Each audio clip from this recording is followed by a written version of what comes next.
निवासिनि विष्णुविलासिनि जिष्णुनुते.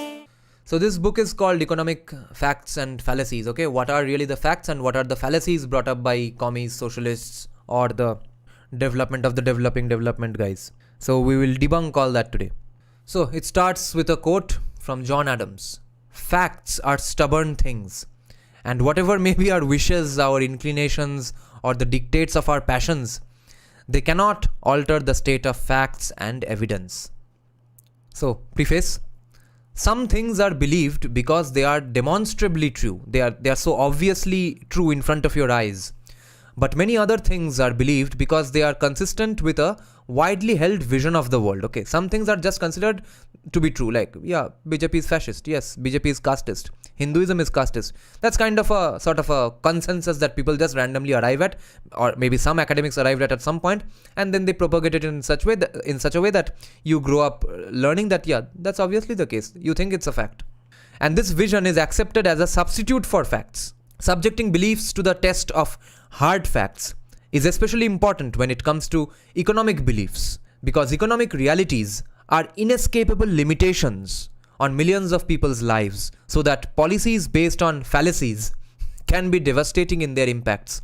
Conversely, seeing through those fallacies, okay, if you learn to understand where someone's making a fallacy, then it can open up many unsuspected opportunities for a better life for millions of people. So the power of fallacies. Henry Rossowski's quote, "Never underestimate the difficulty of changing false beliefs by facts." It's really difficult to change false beliefs by facts. Fallacies are not simply crazy ideas. They are usually both plausible and logical, okay? That it might seem logical. It might seem that, yeah, ऐसा तो हो ही सकता है, but होता नहीं है. वही है fallacy. So it might be plausible and logical, but with something missing. Their plausibility gains them political support. That, yeah, it might be the case. Only after that political support is strong enough to cause fallacious ideas to become government policies and programs are the missing or ignored factors lead to quote-unquote unintended consequences. Okay, पहले घटिया socialist idealistic या फिर fallacy वाले policies के basis पे कुछ policy free भी announce किया दिया जाएगा 15-20 ईयर्स लेटर देखा जाएगा कि इससे तो पूरा जगह का इकोनॉमी सोसाइटी सब गड्ढे में चला गया. तब बोला जाएगा कि ये तो भाई अनइंटेंडेड कॉन्सिक्वेंस था वो उस पॉलिसी का, उसने थोड़ी इंटेंड किया था. A phrase often heard in the wake of economic or social policy disasters. Another phrase often heard in the wake of these disasters is, quote, "It deemed like a good idea at that time, okay? That is why it pays to look deeper into things that look good on the surface at the moment." Sometimes what is missing in a fallacy is simply a definition, okay? This is what we were just talking about. Fair, just. In सबका clear definition बहुत ज़रूरी है. Undefined words have a special power in politics, particularly when they invoke some principle that engages people's emotions. Quote unquote fair is one of those undefined words which have attracted political support for policies ranging from fair trade laws to the Fair Labor Standards Act, okay? And this is my problem with Narendra Modi's word salad a few days back, which pissed off many of ardent BJP supporters, that status was basically filled with undefined emotional words, okay? Equitable, sustainable, these are very undefined words. While the fact that the word is undefined is an intellectual handicap, but it is a huge political advantage. The fact that it is undefined, वही advantage है कि ये तो ambiguity है जो जैसे मर्जी interpret करते फिरो. People with very different views on substantive issues can be unified and mobilized behind a word that papers over their differing and sometimes even mutually contradictory ideas. कि चलो हम तो equitable, human-centric goal developing बनाएंगे कुछ. GDP तो आएगा जाएगा. Who after all is in favor of unfairness? Okay, so you name anything, तुम घोषणा कर दो कि ये हो गया fair भाई, तो unfairness के पक्ष में कौन रहेगा? तो अब तुम argue करते फिरो कि नहीं मेरा idea भी fair है.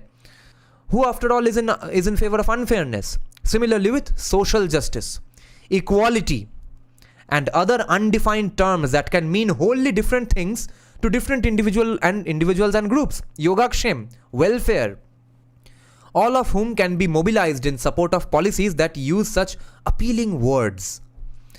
Fallacies abound in economic policies, affecting everything from housing to international trade, where the unintended consequences of these policies take years to unfold.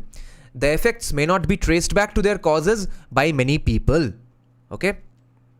वो घटिया कोई पॉलिसी का रिजल्ट जो 20-30 साल बाद आएगा, तब बोला जाएगा कि ये क्यों हो रहा है, बेंचोद हमको पता ही नहीं है. ओके, वो बंगाल में जैसे बोला जाता है कि हमारा इकोनॉमिक जो प्रॉब्लम्स है वो है, अच्छा कुछ एक्सक्यूज़ होगा कि ब्राह्मण्स का ऑपरेशन चल रहा है, अग्रवाल्स का अत्याचार चल रहा है, नॉन बंगाली लोग क्यों इतना बिजनेस चला रहे हैं, मोदी कुछ नहीं क्यों कर रहा है. ओके, कोई प्रॉपरली मार्क्सिज्म क्यों फॉलो नहीं कर रहा है. इकोनॉमिक पॉलिसीज़ जो हुआ 1947 से वहाँ तक कोई ट्रेस ही नहीं करेगा. Even when the bad consequences follow closely after a given policy, जबकि immediately भी कोई खराब रिजल्ट आ जाता है, तब भी many people may not connect the dots. And advocates of policies that backfire often attribute these bad consequences to something else. Sometimes, okay, like communists of Bengal will always tell you, why did Bengal suffer under their regiment? Okay, Nehru ने पैसा नहीं दिया. Now, what's Mamta's excuse today? Directly, what does Mamta say? She says, Modi paisa nahi de raha hai. Sometimes they claim that the bad situation would have been even worse if it had not been for the wonderful policies they advocated, okay? If CPIM had not done those things, it might have been even worse. Nehru might have screwed Bengal even more. There are many reasons why fallacies have staying power, even in the face of hard evidence against them. Elected officials, for example, cannot readily admit that some policy or program that they had advocated, perhaps with great fanfare, बहुत हल्ला वल्ला करके announce किया था कि अच्छा वो बहनों को क्या 1200 रुपये दे देंगे, या बंगाल में हाउस वाइफ्स को ऐसे ही 500 रुपये देंगे. That has turned out badly without risking their whole careers. Politicians can't admit that. Similarly, for leaders of various causes and movements, even intellectuals or academics with tenure stand to lose prestige and suffer embarrassment when their notions turn out to be counterproductive, like all the fucking commie academics who supported Tata going away from Bengal. Others who think of themselves as supporters of things that will help the less fortunate would find it painful to confront evidence that they have in fact made the less fortunate worse off than before. Okay? तो ये नरेंद्र मोदी का development जो support कर रहे हैं, ये तुम लोगों को बोला जा रहा है. In other words, evidence is too dangerous, politically, financially, and psychologically, for some people to allow it to become a threat to their interests or to their own sense of themselves. What a beautiful way to write it. No one likes to admit being wrong. However, in many kinds of endeavors, the costs of not admitting to being wrong are too high to ignore. Okay? क्यों? जैसा कि बंगाल का हाल है, आज भी कोई गलती ही नहीं मान रहा है. So the costs of not admitting that those mistakes are even higher, and it's too high to ignore these mistakes. These costs force people to face reality, however painful that might be. A student who misunderstands mathematics has little choice but to correct that misunderstanding before the next examination. Okay. And someone in business cannot continue losing money indefinitely by persisting in mistaken beliefs about the market or about the way to run a business. Okay? उसको efficient बनना ही है, नहीं बन के जाएगा कहाँ? Market लात मार के निकाल देगा. उसका नौकरी ब्यूरोक्रेट का तरह नहीं है. In short, there are practical as well as intellectual imperatives to see through fallacies, okay? When we are discussing these examples. The difference between sound and fallacious economic policies by a government can affect the standard of living of millions. Yeah. That is what makes the study of economics important, and the exposure of fallacies more than an intellectual exercise. It is a very necessary social responsibility, I would say. Let me check some comments for a while.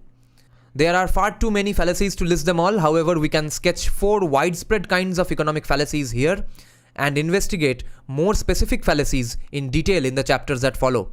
These 4 widespread kind of fallacies may be called the zero-sum fallacy, the fallacy of composition, the chess pieces fallacy, and the open-ended fallacy. These are the 4 fallacies discussed in this short book, okay? Now let's start with zero-sum fallacy. The zero-sum fallacy idea is for people who say that Jeff Bezos और अदानी का net worth जो हो गया है क्या $45 billion, ये $45 billion हम सब के पैसों से आया है. हम सब ने मिल के $45 बिलियन कलेक्ट करके अदानी को दे दिया है. That's the zero sum fallacy. That's not how economics works. ऐसा होता तो इन्फ्लेशन जिंदगी में कभी भी नहीं होता. ओके आज 60 रुपये का जो वैल्यू है 2000 साल पहले भी 60 रुपये का वही वैल्यू होता अगर वैसा होता तो. No, wealth is created. Many individual fallacies in economics are founded on the larger and usually implicit fallacious assumption that economic transactions are a zero-sum process. Okay? कि किसी का गेन हो रहा है उसका मतलब है किसी का डेफिनेटली लॉस हो रहा है. गेन का ऑपोजिट लॉस है और जिसका गेन हो रहा है उसका मतलब है उसके ऑपोजिट वाले बंदे का लॉस हो रहा है ही रहा है. There's no other way. That's the premise that commies begin with. Fallacy is assumption that economic transactions are a zero-sum process in which what is gained by someone is lost by someone. But voluntary economic transactions, voluntary, okay, with consent, whether between employer and employee, tenant and landlord, or international trade, would not continue to take place unless both parties were better off making these transactions than not making them. In the end, economic transactions, voluntary, consensual economic transactions benefit both parties. Obvious as this may seem, its implications are not always obvious to those who advocate policies to help one party to these transactions. Let us start at square one. Why do economic transactions take place at all? And what determines the terms of these transactions? The potential for mutual benefit is necessary but not sufficient unless the transactions terms are in fact mutually acceptable. Okay? सिर्फ mutual benefit होने से भी नहीं चलेगा, वो mutually acceptable होना है. The potential for mutual benefit is necessary but not sufficient unless the transactions terms are in fact mutually acceptable. तब mutual benefit is the priority. Each side may of course prefer terms that are especially favorable to themselves. Okay? सबको ही लगेगा कि ठीक है ऐसा कुछ deal हो जिसमें मेरा गेन ज़्यादा हो. But they will accept other terms rather than lose the benefits of making the transaction altogether. Okay? Now think of Tata's factory in West Bengal. Okay? कुछ लोगों ने बोला कि नहीं वो फार्मर्स को और भी कुछ फेयर डील देना चाहिए. तो टाटा ने बोला गाड़ मरवाओ, मैं तो चला गुजरात. तो who lost?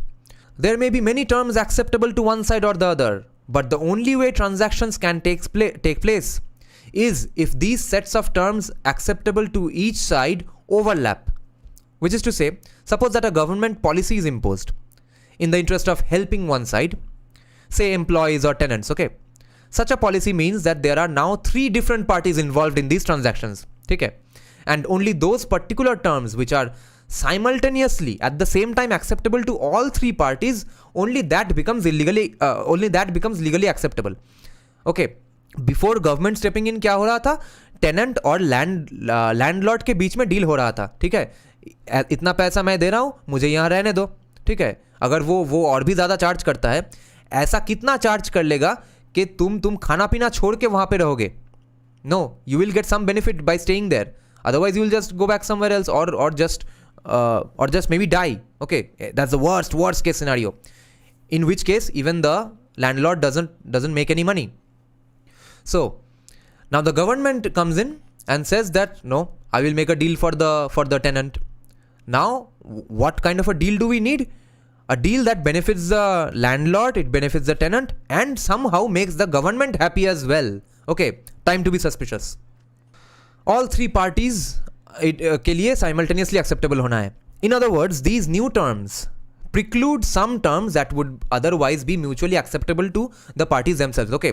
तो अब जबकि ऐसे पॉलिसीज का अब डिमांड हो गया है, ऐसा कुछ डील चाहिए जिसमें कि ये 3 साइड ही हैप्पी हो, तब क्या होगा? The first thing that will happen when you are trying to look for a deal that makes all 3 of these people happy is that all those kinds of deals which would have been acceptable to just those 2 parties, those deals are already out of the window. That's no longer acceptable because that's not acceptable to the government, who said that I on behalf of the tenant will help you out. With fewer terms now available, okay, the number of terms available just decreased. With fewer terms now available for making transactions, fewer transactions are likely to be made. Therefore, economic activity itself decreases.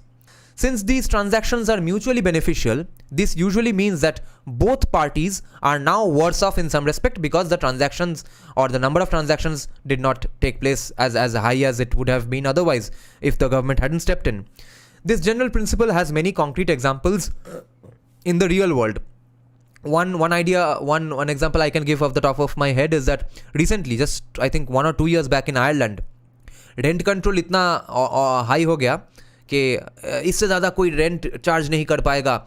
Immediately वो सारे rent landlords ने घर बनाना बंद कर दिया और rent पे देना ही बंद कर दिया. घर में पूरा का पूरा आयरलैंड रास्ते पे घूम रहा था. किसी को जगह नहीं मिल रहा है रहने का, जो कि होता है हमेशा सोशलिज्म में कि कोई भी चीज़ कम दाम में देना ही होगा, ये बोल देता है, फिर वो चीज़ का सप्लाई बंद हो जाता है. This general principle has many concrete examples in the real world. Rent control, for example, has been imposed in various cities around the world with the intention of helping tenants. Almost invariably, landlords and builders of housing find the reduced range of terms less acceptable and therefore supply less housing. In Egypt, for example, rent control was imposed in 1960. An Egyptian woman who lived through that era wrote about it in 2006, reported that the end result was that people stopped investing in apartment buildings, and a huge shortage in rentals and housing forced many Egyptians to live in horrible conditions with several families sharing one small apartment.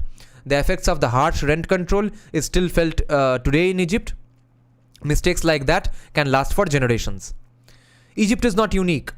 The imposition of rent control has been followed by housing shortages in New York, Hong Kong, Stockholm, Melbourne, Hanoi, and innumerable other cities around the world. The immediate effects of rents set below where they would be set, artificially set below where they would be set by supply and demand, is that more people seek to rent apartments for themselves now that the apartments are cheaper. When things are artificially cheaper, people think they need it. They try to acquire it, but they would not have actually wanted it if the price was actually what the price is supposed to be in the terms of market making the decision. So there's an artificially increased demand, which is the problem with Pakistan's electricity and petrol problem as well, that they keep setting artificial price points for their fuel, right? That नहीं इससे ज़्यादा बढ़ने नहीं देंगे. तो उसके लिए वो खुद के डिसीजन से कोई भी पाकिस्तानी अपना डिमांड कम नहीं कर रहा है. उनको लग रहा है क्या है, हम तो तेल लेंगे और घूमेंगे. फिर जब प्राइस इंक्रीज हो रहा है तब पूरा का पूरा इकोनॉमी एक दिन में गड्ढे में चला जा रहा है. Now that apartments are cheaper. So demand is more than that. Demand is that more people seek to rent apartments for themselves now that apartments are cheaper, artificially cheaper, but without any more apartments being built, because landlord का तो incentive चला गया कि अच्छा मैं इतना charge ही नहीं कर पाऊंगा तो और घर बनाऊं क्यों. वो बिजनेस लॉस मेकिंग इंडस्ट्री हो गया है, तो छोड़ो मैं कुछ और में इन्वेस्ट करूंगा. तो without any more apartments being built, this means that many people cannot find vacant apartments. Moreover, long before existing buildings wear out, auxiliary services like maintenance and repair, वो businesses also decline क्योंकि कोई demand ही नहीं है. कोई बोल नहीं रहा कि जाके घर को रिपेयर करो. वो लैंडलॉर्ड बोल रहा है जाने दो घर को गड्ढे में, मैं तो रेंट इंक्रीज नहीं कर पाऊंगा. So why should I invest in it? Since a housing shortage means that landlords are no longer under the same competitive pressures to spend money on such things to attract tenants. They don't need to attract tenants anymore when there are more applicants than apartments during a housing shortage. क्योंकि ऐसे ही मेरे घर के सामने 100 tenant खड़ा है कि अच्छा इतना कम अगर रेंट है तो बहुत लोग वैसे ही आ गए हैं, तो I don't have the motivation to improve the building. So चलो एकदम टूटा फूटा घर में ही रहो. When there are more applicants than apartments during a housing shortage, such neglect of maintenance and repair makes buildings wear out faster. Meanwhile, the lower rate of return on investments in new apartment buildings because of rent control cause fewer of them to be built. So not only are numbers of houses decreasing, the quality of houses is also decreasing because there's not enough maintenance. तो जो existing building है वो और भी जल्दी खराब हो रहा है. On top of that, there are not enough houses being built at the current time at the same time as well. So you see what's going to happen in a few years from such a situation. There's going to be absolutely no houses left. Where rent control laws are especially stringent, no new apartment buildings at all may be built to replace those that are wearing out. Not a single apartment building was built in Melbourne for for years after World War II because of rent control laws. In a number of Massachusetts communities, no rental housing was built for a quarter of a century, okay, 25 years, until the state banned local rent control laws. After which building resumed magically. ऐसे ही हो गया. Some tenants undoubtedly benefited from rent control laws, those who already have an apartment. When such laws are passed and who find the lower levels of repair, maintenance and other auxiliary services such as heat and hot water acceptable as a trade-off in view of the money saved on rent. ठीक है, कुछ लोगों के लिए ये acceptable है कि चलो मैं टूटा फूटा घर में रह लूँगा.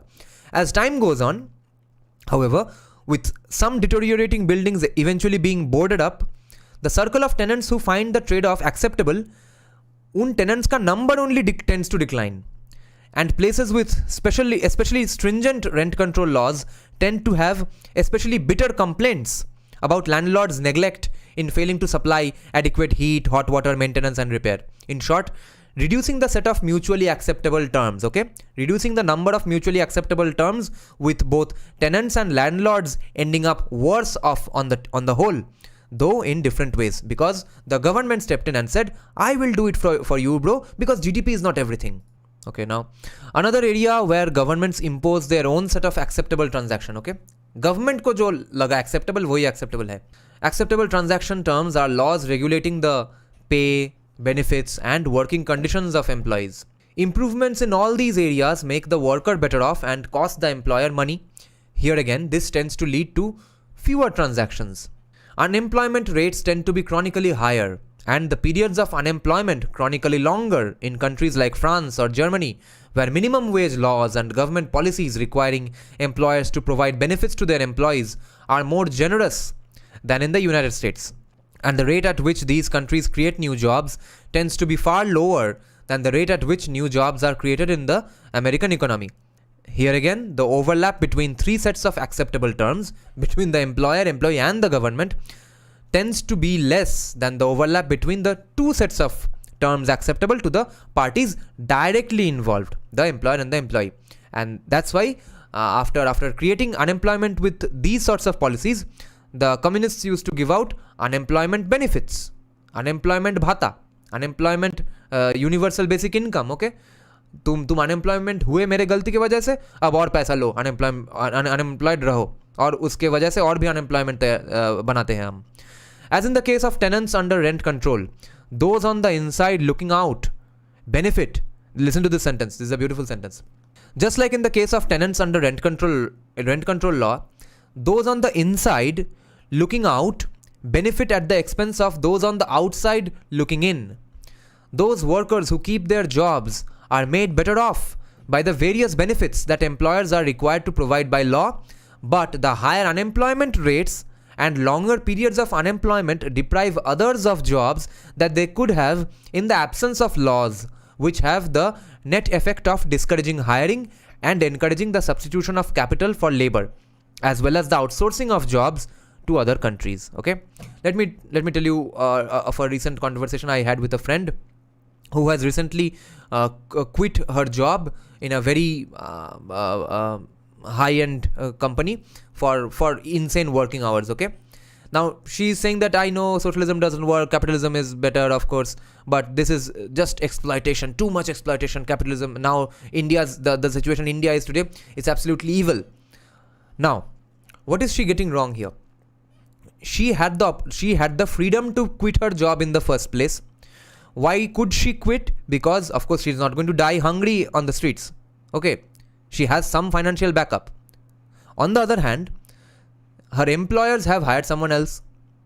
So in this situation, because the government has not stepped in and made sure that her employers treat her fairly or equitably or less exploitatively, therefore all three parties have ended up happier and have done things according to their wishes. She is better off not working there. The employer, if they really think that job was so important that they needed an experienced person and they lost that experienced person, they should have treated her fair and better. Okay, but if they are not treating anyone better who was hired in place of her, and they really did not need the experience of my friend, they are also better off hiring someone new. And the new person, of course, is better off They want that job and they have no problem with working 15 hours a day. All three of them benefit in this situation because the government is not stepping in and pretending to take care of other people, okay? See how beautiful capitalism is. The trite expression that there is no free lunch has become trite precisely because it has turned out to be true for so long and in so many different contexts, okay? Another beautiful quote of Thomas Sowell is that there are no solutions, only trade-offs. Perhaps the most detrimental consequences of the implicit assumption of zero-sum transactions have been in poor countries that have kept out foreign trade and foreign investments in order to avoid being exploited. Large disparities between the prosperity of the countries from which trade and investments come and the poverty in the countries receiving this trade and investment have led some to conclude that the rich have gotten rich by taking from the poor. Various versions of this zero-sum view, from Lenin's theory of imperialism to dependency theory in Latin America, achieved widespread acceptance in the 20th century and proved to be very resistant to contrary evidence, okay? These ideas, these ideologies are resistant to contrary evidence. तुम evidence मुंह पे भी मारोगे, खिला दोगे evidence, फिर भी उसको समझ में नहीं आएगा. Eventually, however, the fact that many once poor places like Hong Kong, South Korea and Singapore achieved prosperity through freer international trade and investment became so blatant and so widely known that by the end of the 20th century, the governments of many other countries began abandoning their zero-sum view of economic transactions. China and India have been striking examples of poor countries whose abandonment of severe international trade and investment restrictions led to dramatic increases in their economic growth rates, which in turn led to tens of millions of their citizens rising out of poverty. Another way of looking at this is that the zero-sum fallacy had kept millions of very poor people needlessly mired in poverty for generations before such notions were abandoned. That is an enormously high price to pay for an unsubstantiated assumption. Fallacies can have huge impacts, and this pisses me off extra as a grandson of a Bangladeshi immigrant from partition. Some families did come here with some prosperity, okay? They had some land there, they lost that land of course, but they had time to sell it properly. They maybe had good Muslim neighbors, they sold it properly, came here with a lot of wealth. Most families did not do that, right? My grandfather used to sell gamchas, okay?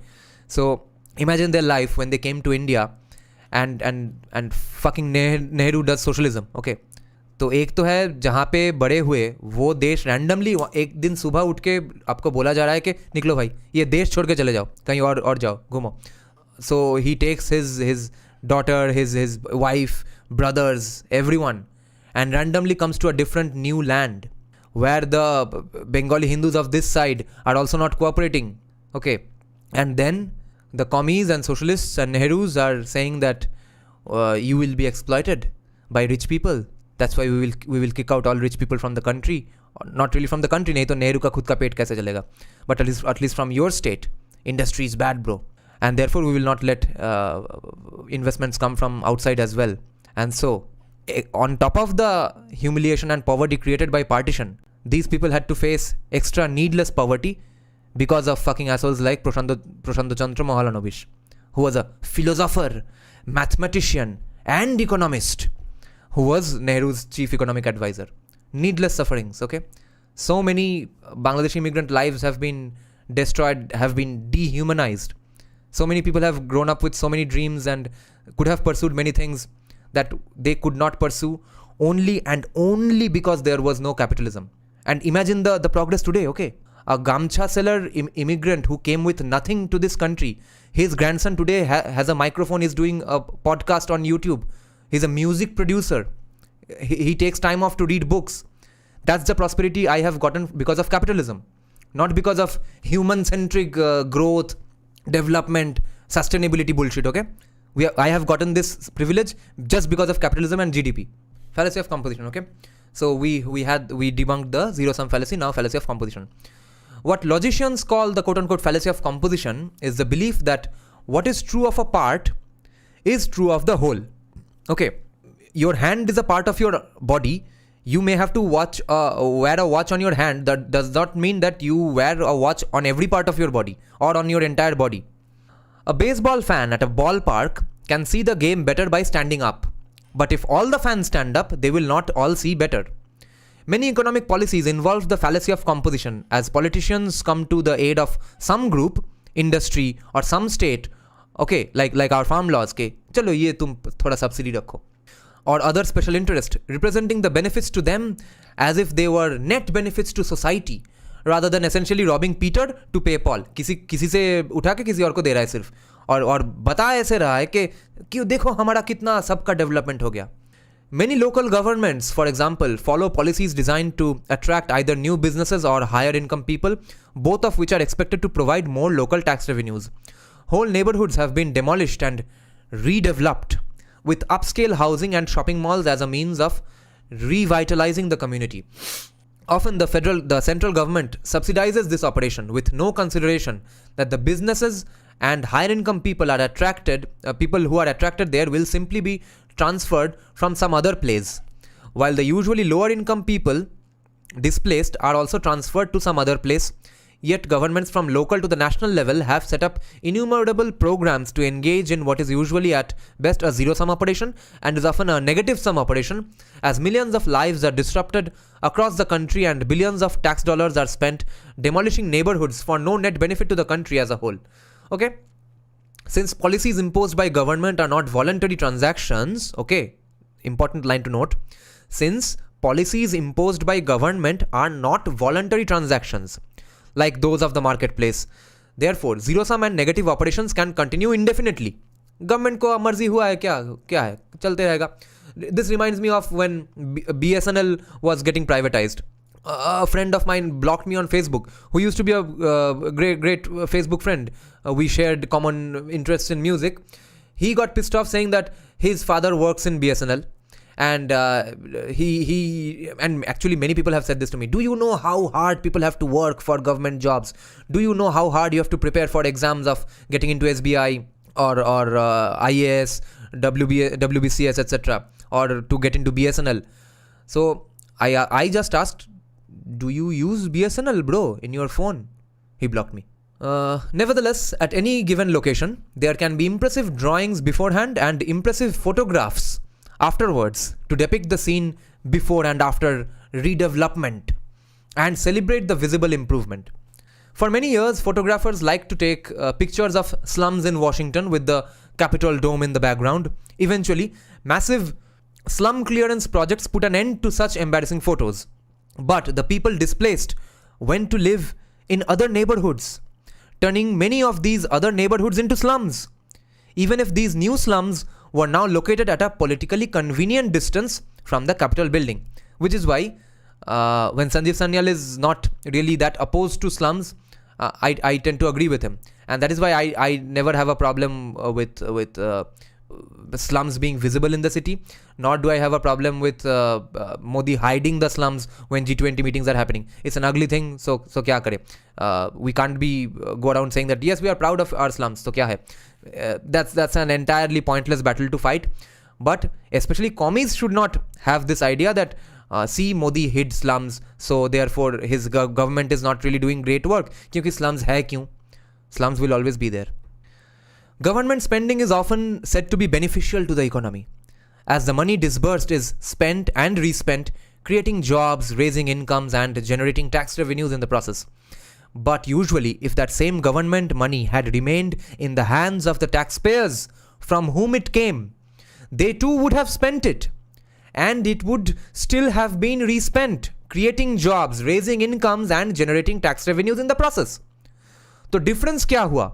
Difference ये हुआ कि किसी को कोई चीज free देने के चक्कर में फालतू में किसी ब्यूरोक्रेट का पेट भर गया, और कुछ नहीं हुआ. पैसे का सिर्फ फिल्ट्रेशन हुआ और लीकेज हुआ, स्पिलेज हुआ, फालतू में थोड़ा सा पैसा बीच में से वेस्ट हो गया. This again is usually at best a zero-sum process insofar as the transfer of money is concerned, and a negative-sum process insofar as high tax rates to finance government spending reduce incentives to do all the things necessary to generate economic activity and the prosperity resulting from it. Advocates of policies to preserve quote-unquote open space in order to prevent overcrowding ignore the fact that the size of the total population is unaffected by such policies, which means that the People who are prevented from living in a given area will make some other area more crowded than it would have been otherwise.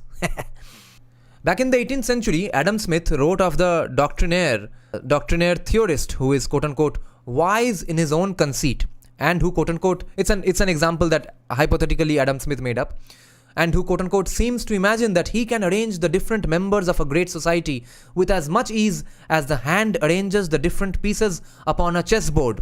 This Adam Smith wrote in 1766. P.C. Mahalanobis followed this in 1947. Can you understand how dumb and low education our communists have? See, what fallacy Adam Smith pointed out in 1776 was still not grasped and understood by our socialists and our economists, trained PhD economists, so advisors to the government, advisors to the prime minister in 1947, 40s, 50s, 60s, everything. आज के दिन में भी UPSC के preparation के लिए तुमको वो गवर्नमेंट का 5-year प्लान कितना बढ़िया था भोसरी के, वो पढ़ना पड़ता है. 5-year plans are absolutely fucking bad. They are bullshit. They are laughed upon in the first world. They were Mao's policies. They never gave any benefits. And they are still taught. You have to learn how great they were, how effective they were. Such theorists are at least as common today and have at least as much influence in shaping laws and policies. We are talking about people like P.C. Mahalanobis, Kaushik Basu, etc. Unlike chess pieces, human beings have their own individual preferences, values, plans and wills, all of which can conflict with and even thwart the goals of social experiments. Moreover, whatever the merits of particular social experiments, experimentation as such can have huge economic and social costs. Although some social experimenters may believe that if one program or policy does not work, they can simply try another and another after that until they find one that does work. The uncertainties generated by incessant experimentation can cause people to change their behavior in ways that adversely affect the economy. Some economists, including John Maynard Keynes, saw the uncertainties about the future generated by the experimental policies of the New Deal administration of USA in the 1930s, FDR ka, Franklin D. Roosevelt, as tending to discourage investment that was much needed to get out of the Great Depression. Boris Yeltsin, the first non-communist leader of Russia after the collapse of the Soviet Union, likewise spoke of, quote-unquote, our country so rich, so talented and so exhausted by incessant experiments. Because people are not inanimate objects like chess pieces, the very attempt to use them as part of some grand design can turn out to be not merely unsuccessful but counterproductive. And the notion that, quote, if at first you don't succeed, try again, end quote, can be a formula for disaster when consumers become reluctant to spend and investors become reluctant to invest when they have no reliable framework of expectations, since they have no way of knowing what will happen in an atmosphere of unending experimentation. Many desirable things are advocated without regard to the most fundamental facts of economics, that resources are inherently limited and have alternative uses. Okay. Who could be against health, safety or open space? But each of these things is open-ended, while resources are not only limited but have alternative uses which are also valuable. No matter how much is done to promote health, more could be done. No matter how safe things have been made, they could be made safer. And no matter how much open space there is, there could still be more. Obvious as this may seem, there are advocates, movements, laws and policies promoting an open-ended commitment to more of each of these things. Whoa. Human-centered developing sustainability development AI, without any indication of a limit or any principle by which a limit might be set, much less any consideration of alternative uses of the resources that some people want devoted to whatever desirable thing that they are promoting. For example, health is certainly something desirable and most people are happy to see billions of dollars devoted to cancer research, okay? But would anyone want to devote half the national income to wiping out skin rashes? Crime control is certainly desirable, but would anyone want to devote half the national income to wiping out the last vestige of shoplifting? While no one would advocate these particular trade-offs, what open-ended demands for open space, crime control, better health or cleaner air and water do advocate leaves out the very concept of trade-offs. Because remember, as Thomas Sowell himself says, that there are no solutions, there are only trade-offs. That is what makes such demands open-ended, both as regards the amount of money required and often also the amounts of restrictions of people's freedom required to enforce these demands. Open-ended demands are a mandate for ever-expanding government bureaucracies with ever-expanding budgets and powers. Unlimited extrapolations constitute a special variation on the open-ended fallacy. We'll get into more detail now. Much bitter opposition to the building of homes, highways, or even water and sewage systems is based on the belief that these will just attract more people, more traffic, and more urbanization, leading to the paving over of fast vanishing greenery. This is exactly what Lalu Prasad Yadav said, no, to his people, that see, why am I not modernizing Bihar? Because then see, other people will come and start to live here and you will lose your way of life. But not only is there no unlimited supply of people, every person who moves from one place to another reduces the crowding in the place left, while increasing crowding in the place that is the destination. As to the paving over of greenery, it takes quite an extrapolation to see that as a national problem in a country where more than 9/10 of the land remains undeveloped. They're talking about US, of course. Unlimited extrapolations are not confined to environmental issues. Courts' decisions in antitrust cases have invoked a fear that a particular growing business is an incipient monopoly. In one landmark case before the US Supreme Court, a merger between the Brown Shoe Company, this is a hilarious case, just listen to this with very careful attention, okay? This is hilarious. In one landmark case before the US Supreme Court, a merger between the Brown Shoe Company and Kinney Shoe Stores was broken up. Okay कि इनको monopoly होने से रोकना है हमको, judiciary ने step in किया, ठीक है, यूएसए में. Was broken up because Brown's acquisition of the Kinney chain, which sold 1% of the shoes in America, would quote-unquote foreclose that market to other shoe manufacturers, beginning the process of creating a monopoly which had to be stopped in its incipiency. By such reasoning, the fact that the temperature has risen 10 degrees since dawn, okay, 10 degrees, आज सुबह से अगर 10 degree increase हुआ है, सुबह से जितना temperature था दोपहर को 10 डिग्रीज बढ़ गया है, by this logic it would mean that if we are all going to be burned to a crisp before the end of the month, if unlimited extrapolations are believed, okay. तो थोड़ा सा सुबह में थोड़ा कम temperature था, अभी ज़्यादा हो गया, इसका मतलब है कि ये बढ़ते ही रहेगा और हम पूरा मतलब बर्न हो जाएंगे, ओके, जल जाएंगे, ऐसा होगा. जिसका मार्केट शेयर था 1%, उसने एक टाई अप किया, मर्जर करना चाहा, उसको बोल दिया कि नहीं इससे ये मोनोपोली हो जाएगा. Now summary and implications. Then we will get into further details. Many beliefs which collapse under scrutiny may nevertheless persist indefinitely when they are not scrutinized, and especially when skilled advocates are able to perpetuate those beliefs by forestalling scrutiny through appeals to emotions or interests, okay? Therefore, I'm saying, we on the right wing cannot afford to not read way more than we do right now, okay?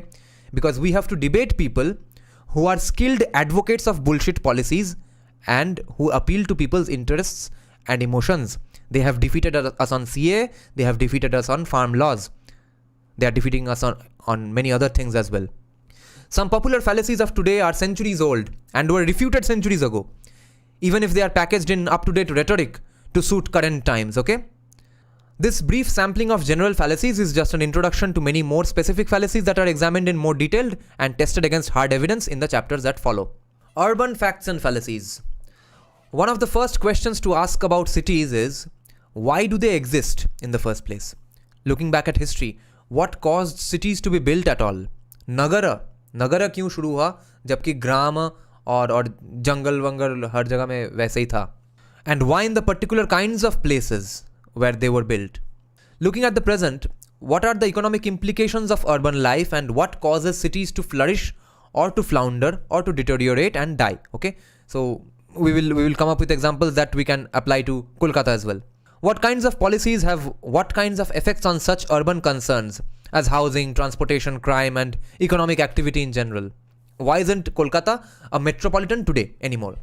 The facts are fairly straightforward, but the challenge is to untangle the fallacies. Transportation. Transportation costs have played a crucial role in the creation of cities throughout history, and changing transportation costs in modern times have had much to do with the ways in which cities have continued to change around us. For most of the history of the human race, the transportation of people and goods on land took place using human or animal power and took place on water using currents, wind, or oars. Most cities were built before there were motorized vehicles on land or water, or of course in the air.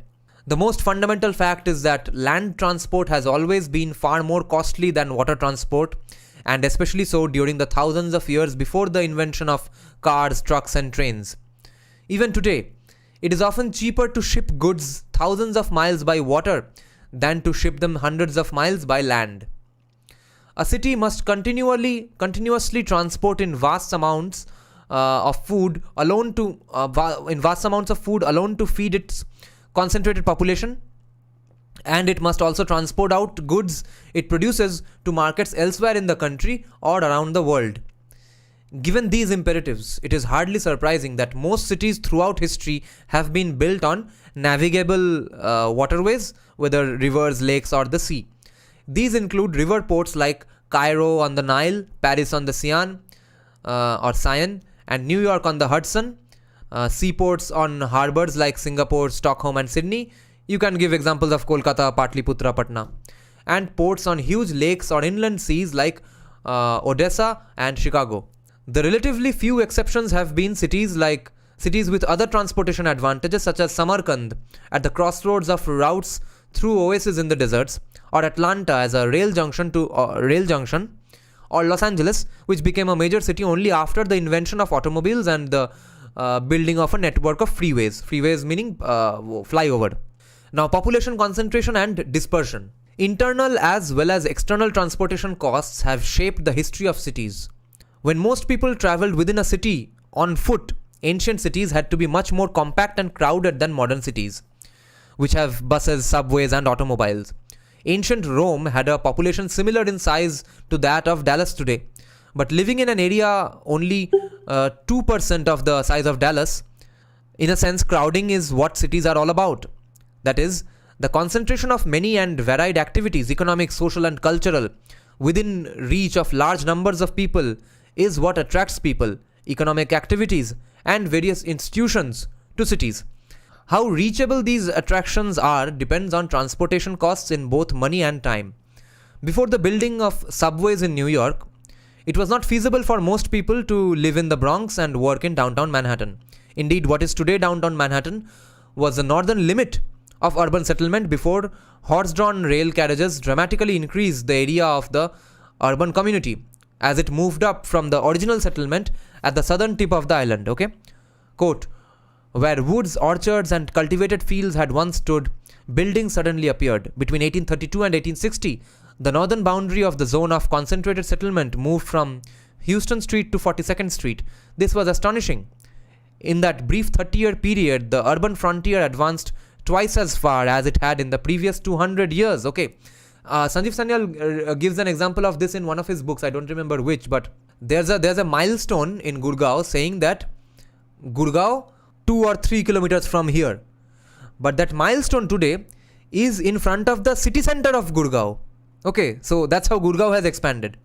A few years later, the first elevated urban rail system appeared in Manhattan, and still later, at the beginning of the 20th century, the city's first subway, which spread urban settlements to the northern end of the island and even across the Harlem River into the Bronx. The spreading out of urban communities in general has been made possible by reductions in transportation costs. When trains first made their appearance in early 19th century England, this enabled many more people to live farther from their jobs, to spread out into the suburbs, leading the Duke of Wellington to blame the newly created railroads for encouraging the quote-unquote common people to move about needlessly. In the many years since, there have been many other third-party observers. This is the biggest problem. Third-party non-stakeholders. Many other third-party observers, assuming that they know better than the people themselves where those people should be living. The widespread availability and affordability of automobiles in the second half of the 20th century has led to rapid suburbanization in affluent industrial societies, whether in the United States, Western Europe, or elsewhere, with numerous economic and social consequences that remain controversial. While affordable transportation costs, including walking inside a tightly packed city, have been necessary for urban living, that has not been sufficient. There must be something inside the city worth walking to or riding to, otherwise people would remain scattered through the countrysides. The tall and thick stone walls around many cities in Europe and elsewhere in centuries past indicate one of the things a city offered: protection against invaders or lawless marauders. In addition, many complementary activities can be carried on in proximity to one another in a city, and activities with large fixed costs, such as building a water supply system or a sewage disposal system, can be carried on economically when these huge costs can be spread over a large number of people crowded into a given area. Therefore, a nagara can happen, and in the nagara, of course, they end up making the varna system. Hospitals, theatres, and cathedrals are other structures with large fixed costs, which are also more likely to be affordable when these costs can be spread over a large number of people concentrated in an urban community. These advantages of a city are what attract people who produce the crowding. One of many urban fallacies is that highly crowded cities are a sign of overpopulation.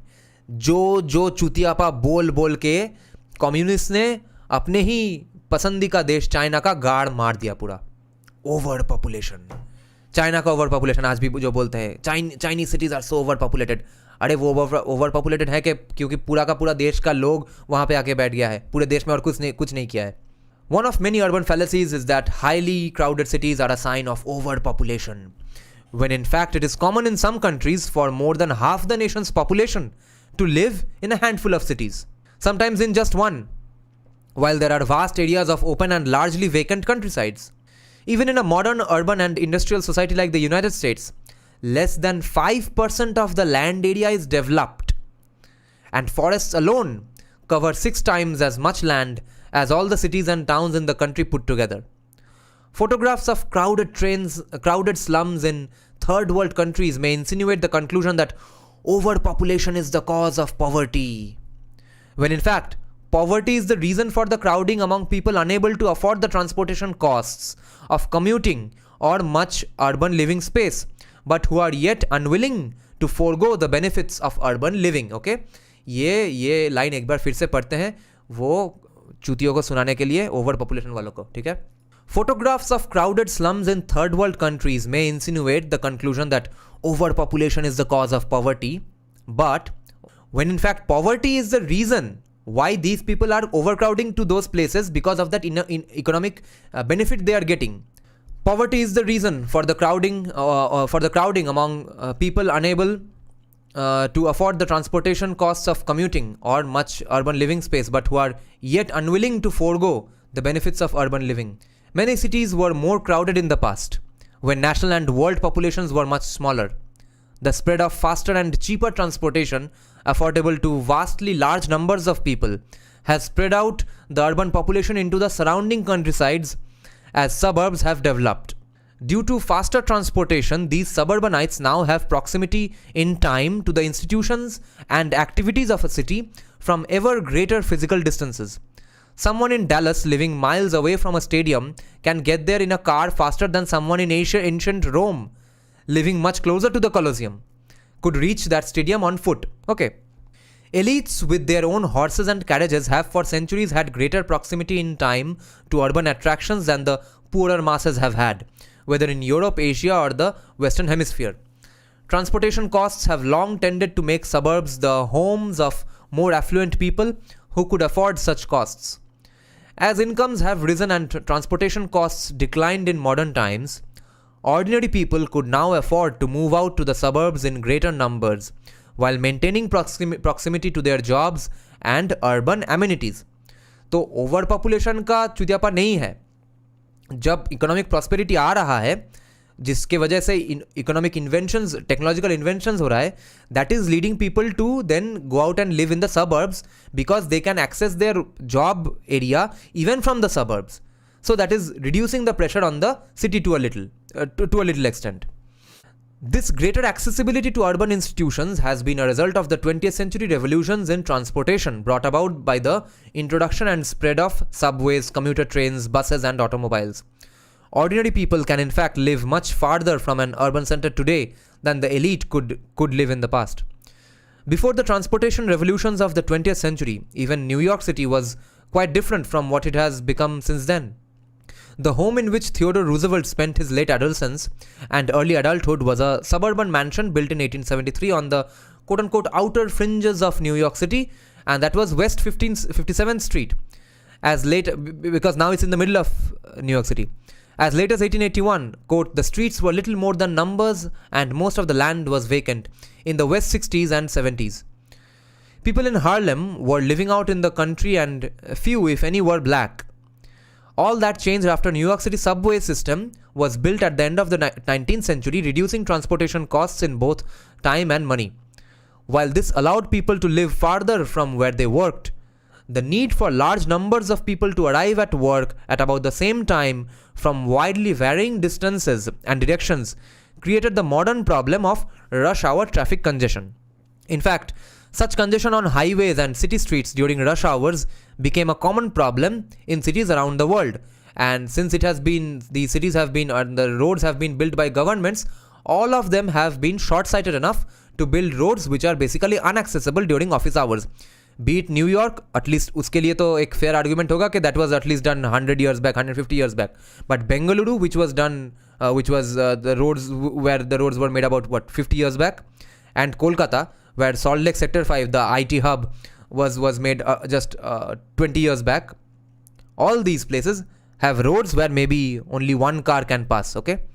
They thought that, okay, what's this IT thing? I don't know, many people are talking about it. Let's just make a road of some sort. And now people can't get into Sector 5 without having 2 hours of backup in their hands, okay? Same complaints come from New York City, Los Angeles, and Bengaluru. These places are famous for traffic jams. That is decreasing economic activity to such a large extent. People could have worked an extra job or could have given more time to their families, raised better citizens, raised better children, watched a movie or something, if they could save so much time in commuting. Okay. These fucking small roads, narrow roads are hampering our GDP to such an extent. Everything that you can think of is some way or the other factored into GDP. Therefore, when someone pits development and equitability against GDP, you need to look at that with suspicion. Traffic congestion. Congestion has generally tended to grow worse over time. In 1983, there was only one urbanized area in the United States where the average driver spent more than 40 hours a year stuck in rush hour traffic congestion. But 20 years later, there were 25 such areas. Such congestion has economic, environmental, and even medical consequences. Yes, because when you are in a traffic jam, you start the car a little, stop again, brake again. You start it again, brake again. You waste so much of your fuel because of that. वो शहर के अंदर extra fuel लगता है, ये सबको पता है जो कोई भी गाड़ी या बाइक चलाता है.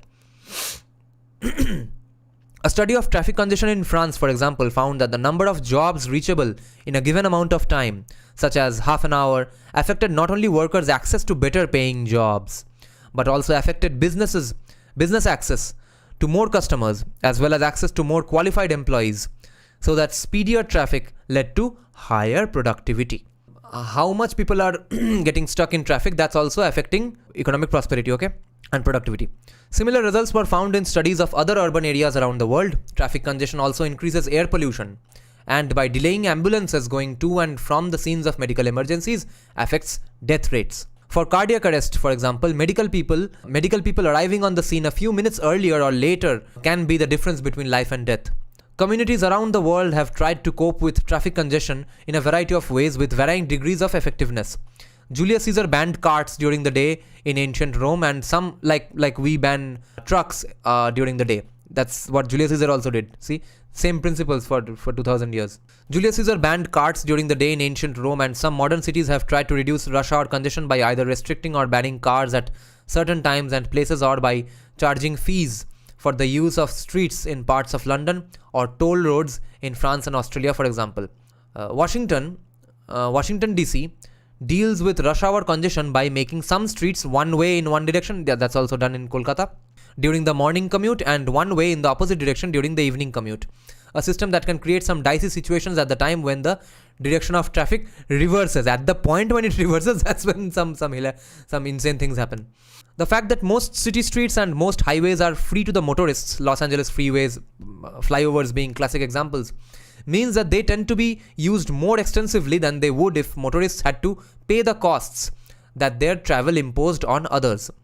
These costs include not only the costs of building and maintaining these roadways, but also, and perhaps even more costly, the impeding of other people's travel by rush hour congestion.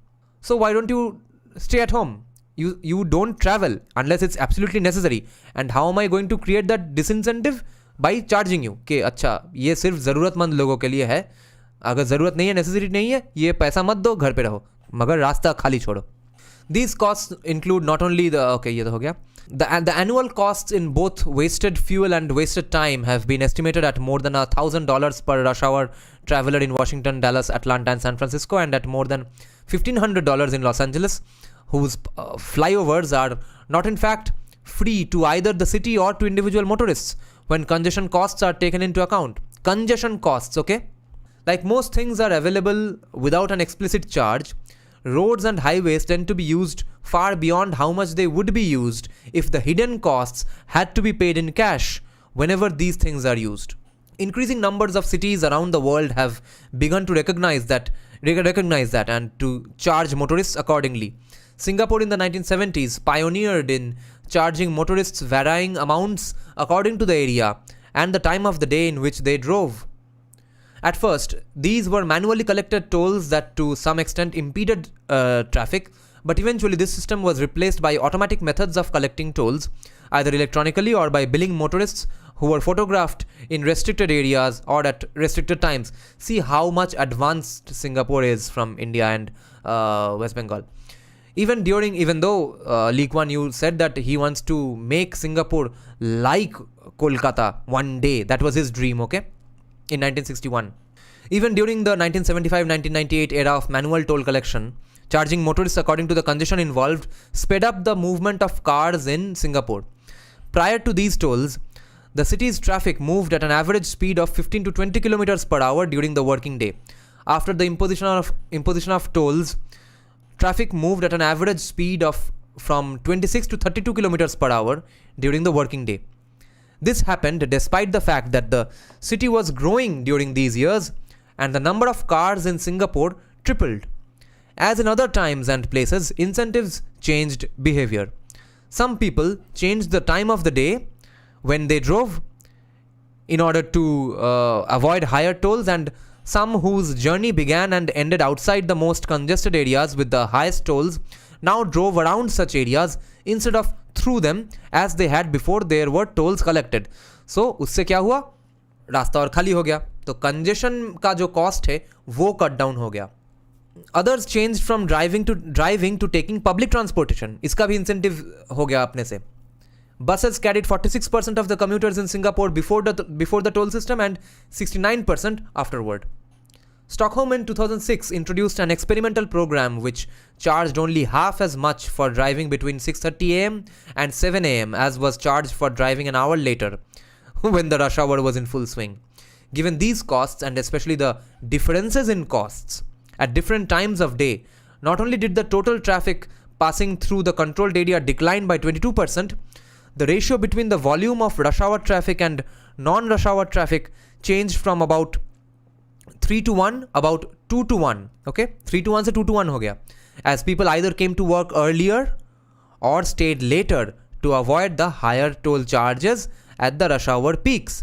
Now anyone who want or can afford to do that, if they don't have other such important commitments, they have the option of not paying that extra toll and leaving early or staying late. Okay, but अगर किसी का इतना ही necessary है, वो दे थोड़ा वो अलग सा पैसा, toll का पैसा.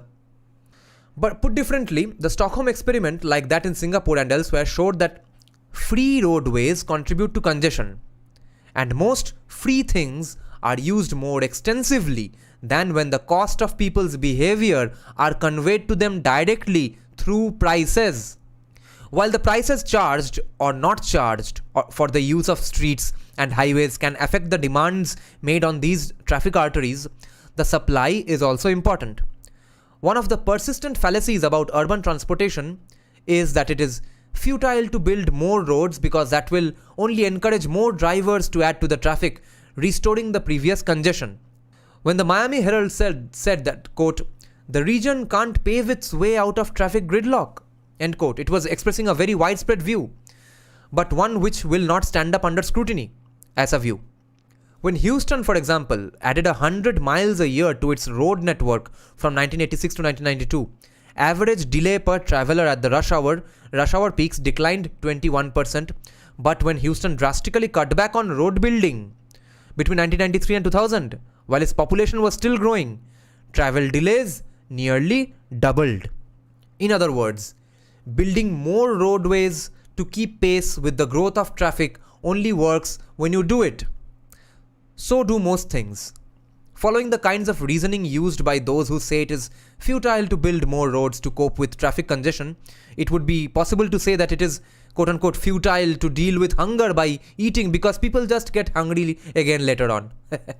One of the reasons so many are committed to the idea of the futility of building more streets and highways to cope with traffic congestion is that they prefer to rely on mass transit as part of a more sweeping program of centrally planned development or redevelopment.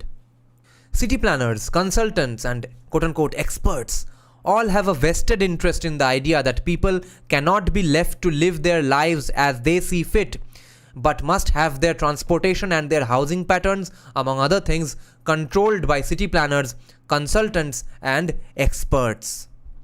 One of the reasons for a failure to ease traffic congestion is that many see this congestion as a way to get people out of their cars and into mass transit. The fixation on mass transit as a substitute for higher levels of automobile usage cannot be justified by the actual track record of mass transit or by its underlying economics.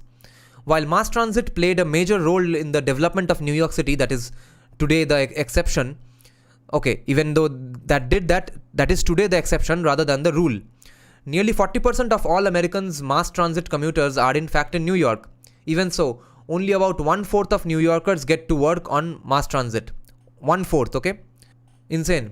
40% of all American mass transit commuters are in fact in New York, but only 1/4 of New Yorkers get to work in mass transit, get to work via a mass transit. Chicago is the next highest with 11%. Nationwide, mass transit ridership was 2 million people lower in 2000 than in 1960, even though there were more than 60 million more workers in 2000. Europe has had similar trends, with mass transit accounting for a declining share of travel in London, Paris, Stockholm, and Frankfurt, for example, and its share of European travels as a whole has declined from 25% in 1970 to 16% in 2000. There are economic reasons for this. With rising levels of prosperity, more automobile ownership, and increasing suburbanization, there are fewer places with the high population densities needed to make mass transit a predominant means of transportation. Demand ही नहीं उतना क्या करे. The typical suburban community houses about 2,500 or 3,000 people per square mile, but transit's share of commute trips is insignificant for tracts with fewer than 4,000 people per square mile. Generally speaking, transit's market share doesn't exceed 20% on average until densities reach 5 and 6 times the density of a typical suburban community. Which is why places like Florida don't really have too much mass transit public vehicles. In short, most places are not like Manhattan and are becoming more and more unlike Manhattan as time goes on. The only way to make mass transit a substitute for the automobile would be by cramming people into a style of living that they simply don't want, as many advocates of mass transit and high-density housing seek to do. For one thing, automobiles can deliver people directly from home to work, avoiding trips to and from the points where mass transit can be boarded, as well as transfers that are often necessary. Moreover, Just over half of all Americans do not make a beeline between home and work in their cars but make other stops for shopping or picking up their children, for example. And for this, mass transit is no substitute for an automobile. Many who condemn the automobile for pollution seem to imagine a pre-automobile society very different from the way the pre-automobile world was in fact. The streets of New York City in the 19th century were an example. Much of the muck followed from the still unavoidable reliance on horses. Okay, muck meaning mud. 40,000 of them, who each working day generated some 400 tons of manure, 20,000 gallons of urine, and almost 200 carcasses. Okay, that was the problems they had to face also. Social pathology. Important as urban transportation has been, there are limits to what it can explain, as with any other factor. And some people have exceeded those limits when seeking to explain some social phenomena by transportation costs. For example, the movement of inner city jobs to the suburbs, especially after the 1960s, has been regarded by some as the reason for the dramatic rise in rates of unemployment in inner city ghettos. And that in turn has been seen as a reason for the sharp increase in such other social pathologies as rising crime rates and disintegrating families in these neighborhoods. Okay, now we'll get into the rising in income inequality myths to a certain extent here. But the fact that these striking trends have been correlated does not tell us which one caused the others or whether they were all caused by something else. However, the movement of jobs has been undeniable and of a major magnitude, as in the case of a Chicago neighborhood. Two large factories anchored the economy of this West Side neighborhood in its good old days. The Hawthorne plant of Western Electric, which employed over 43,000 workers, and an International Harvester plant with 14,000 workers. The world headquarters for Sears, Roebuck and Company was located there, providing another 10,000 jobs. But conditions rapidly changed. Harvester closed its doors in the late 1960s. Sears moved most of its offices to the Loop in downtown Chicago in 1973. The Hawthorne plant gradually phased out its operations and finally shut down in 1984. From this, some have concluded that the movement of jobs to the suburbs created such high transportation costs in both time and money, that these jobs were now beyond the range of most inner city residents. The resulting economic breakdown in these communities is then blamed for such social breakdowns as a welfare culture with fatherless children and skyrocketing rates of crime and violence. However, businesses and jobs did not leave this neighborhood for no reason. Time to bust some myths now. It costs considerable money to relocate operations that employ thousands of people, so why would they leave willy-nilly? Moreover, in Chicago as in other cities, massive movements of businesses out of the inner city followed the urban riots which swept across the country in the 1960s. Okay? Ye hai baby Hitlergiri. The Chicago community mentioned above lost an estimated 3/4 of its businesses during the decade of the 1960s. Where have I heard this story before? In short, the riots represented a social breakdown that occurred before the movement of businesses out of inner city ghettos.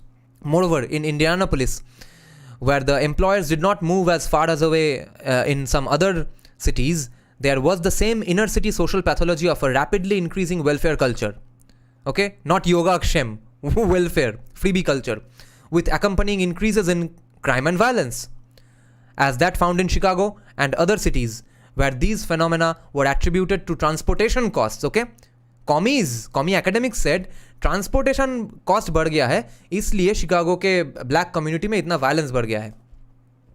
Put differently, inner city ghettos had lower rates of crime and violence as well as lower unemployment rates, and most black children grew up in two-parent households in an earlier era that was by no means free of racial discrimination. Okay, जब racial discrimination ज़्यादा था, तब black communities were more prosperous, unemployment rates were lower, and they were growing up in two-parent households. Okay, so no white supremacy caused this problem, just like Agarwals are not causing any problems in Bengal.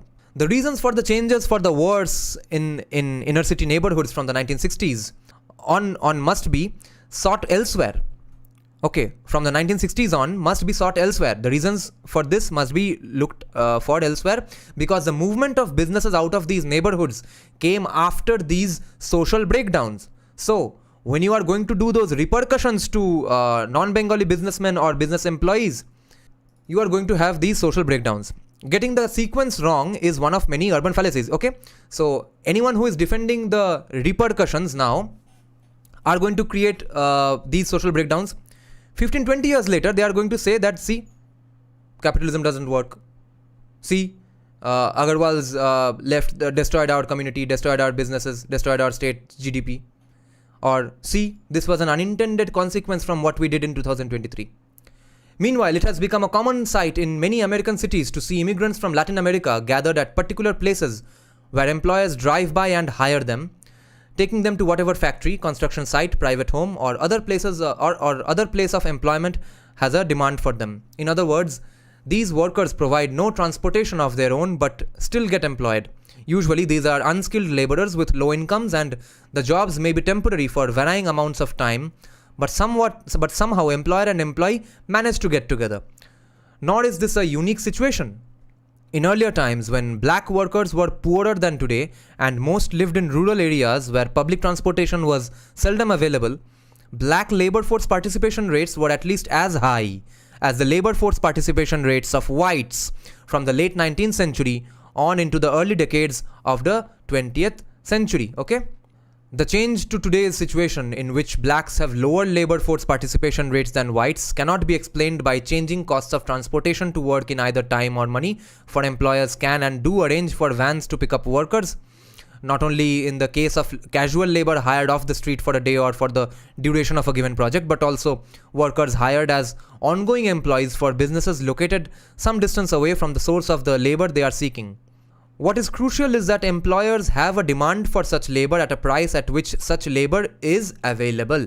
Many things reduce the demand for inner city workers, including wage rates set higher than their productivity and things which reduce that productivity, such as deficiencies in education and attitudes. And the problem with our baby Hitlers in Bengal is that they will complain about Biharis taking away Bengalis' jobs by charging less, but won't have the same problem with a Bengali from Bangladesh taking away the same job by charging less, even though they will say that Arabic is better than Bengali.